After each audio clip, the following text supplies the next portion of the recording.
We are looking at how to pronounce this name, as well as how to say more interesting and often confusing and some of the most mispronounced words in English too, including words from history and prehistory. So make sure to stay tuned for this. How do you say it? Well, there are two different ways of pronouncing this.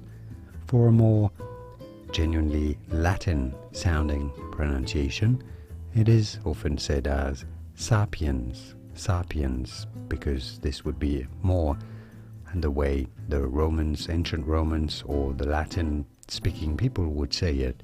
But in English it is generally accepted that it is said as sapiens, as in Homo Sapiens. And now you know.